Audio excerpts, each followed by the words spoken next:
श्याम पाटील. आपण पाहत आहात लेवा जगत न्यूज.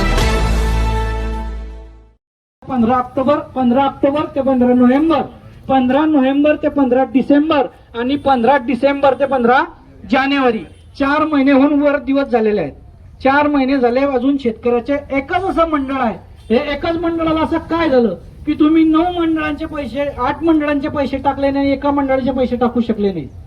विषय असा आहे, तुम्ही इथं डाटा पाठवला 8 मंडळांचा पाठवला की 9 मंडळांचा पाठवला, मग एकाचाच का लेट पाठवला, मग एकाचाच का लेट गेला, हेही कारण आम्हाला समजायला पाहिजे. जर इथून तुम्ही स्कायमेट कंपनी तुमचा डाटा पाठवते तर पूर्ण रावेर तालुक्याचा इथून तुम्ही डाटा पाठवत असाल ना, की 7 मंडळांचा पाठवला आणि 2 मंडळ मागे राहू दिले, 8 मंडळांचा दिला आणि 1 मंडळ मागे का राहिलं, हे आम्हाला इथं समजायला पाहिजे. जर इथं 4 महिन्यापासून शेतकरी सर्व निवेदन देतोय, शांततेने आपल्याकडे सर्व मागण्या मांडतोय, तर इथं कुणी लक्ष द्यायला तयार नाही. प्रशासनाने लक्ष द्यायला नाही, राज्यकर्त्यांना वेळ नाही. मग या शेतकऱ्यांची दादपुकार कोण देणार आहे? जर राज्यकर्त्यांना वेळ नसेल तर मग शेतकऱ्यांनी काय करावं लागणार आहे? शेतकऱ्याला शेवटी रस्त्यावर यावं लागणार आहे ना. आणि यापुढेही सांगतो सर्व शेतकऱ्यांच्या समोर आणि प्रशासनासमोर, जर आज आम्ही इथे बसलोय आणि याच्यावर जर तुम्ही काही कारवाई नाही केली 8 ते 10 दिवसांमध्ये, तर आम्ही तहसील ऑफिसला उपोषणाला बसणारच आहोत. पण सर्व परिवारासकट आणि आमच्या केळीच्या सगळ्या साधनांसकट तुमच्या तहसील ऑफिसला येऊ आणि तुमच्या सगळ्या तहसील ऑफिसमध्ये केळीचे खांब असतील, केळीचे कंबळ असतील, केळीचे पिलर घालू. हे सगळ्यांना सांगतोय, सगळ्या शेतकऱ्यांना सांगतोय.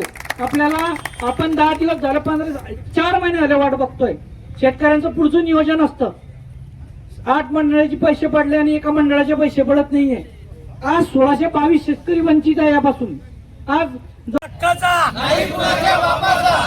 घेतल्याशिवाय जाणार नाही.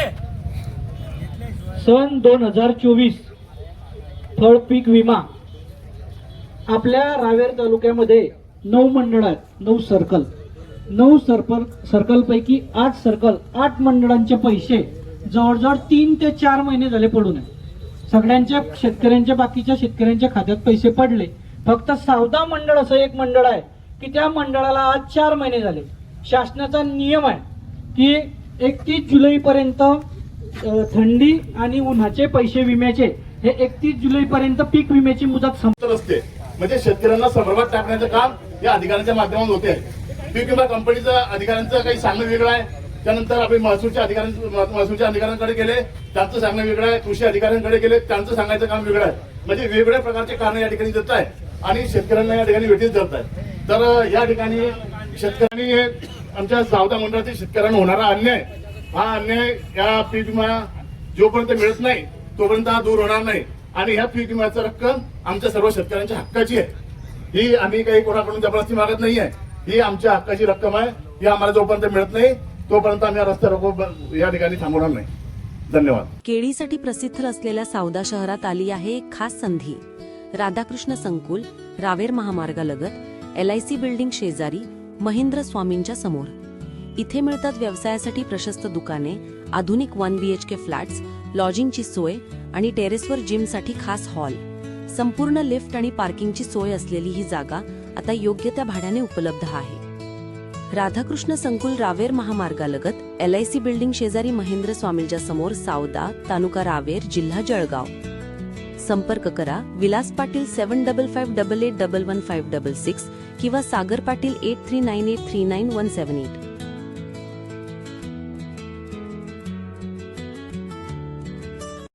लेवा जगत यूट्यूब चॅनलमध्ये आपले स्वागत आहे.